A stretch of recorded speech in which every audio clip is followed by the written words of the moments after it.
As we have been and we will be doing throughout the week, we will focus on the Moon administration's 5 main policy objectives. In the third installment of our 5-parter, we have our Kim Ji-yeon joining us in the studio to fill us in on the government's economic policies, dubbed the People-Centered Growth. Ji-yeon, thank you so much for being here with us.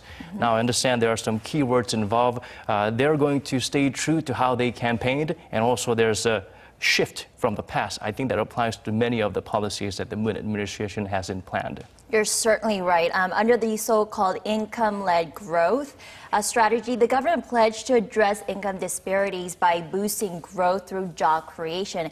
And to do that, the government laid out a roadmap to increase the number of public servants by 810,000 by 2022. And Finance Minister Kim Dong-yeon explained the government's economic plans of its people-centered economy on Tuesday. Take a look. There needs to be a paradigm shift in order to resolve the chronic socioeconomic issues of low growth and income polarization that stem from structural issues. There's a need for more inclusive growth that also values a fair distribution of wealth.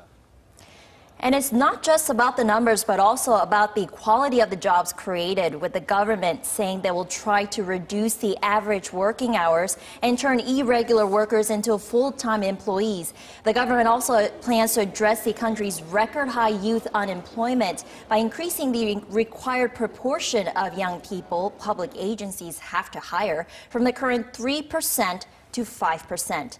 In the private sector, the government will provide the salary of 1 employee if a small and medium-sized company hire 3 employees aged between 15 to 29. And another aim is the promotion of a fairer economy in that all companies, big and small, have to follow the rules. Right. There's no denying that the big conglomerates played a big role in terms of forming the pillar of the Korean economy. But of course, times have changed, and it looks like it's time for them to face the music and get ready for some changes they might not feel comfortable with.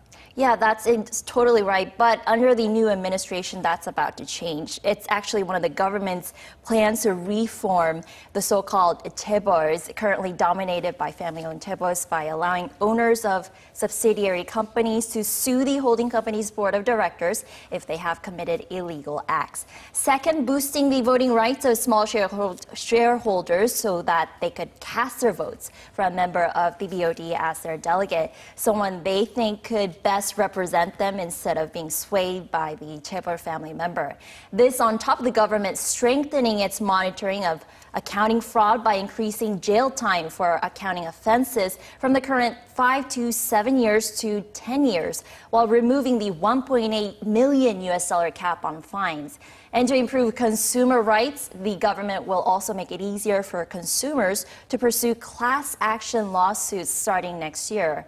Other policies include improving the livelihoods of the working and middle classes, increasing the country's competitiveness in science and technology sectors to lead the 4th industrial revolution, and promoting innovative growth led by the country's SMEs as well as startups.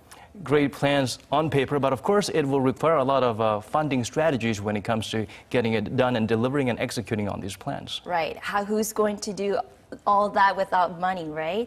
And the government estimates that it needs a combined $37.8 billion for the next 5 years to implement its economy-related policies alone, something that cannot be afforded solely by the execution of a $9.8 billion supplementary budget. So it plans to cut unnecessary government spending and collect taxes under its new tax policy due to be unveiled next Wednesday. And it's speculated to include increases in corporate taxes and income taxes on the super rich. Right. I think a lot of people are brimming with expectations for how many amazing changes the new administration will be able to instill. And of course, I think the people who are involved with the changes, that's proving they're on the edge of their seats, making sure they have a foolproof plan so as to not disappoint these high expectations from the public. Ji-yeon, thank you so much for coming in today and providing us with those insights. My pleasure.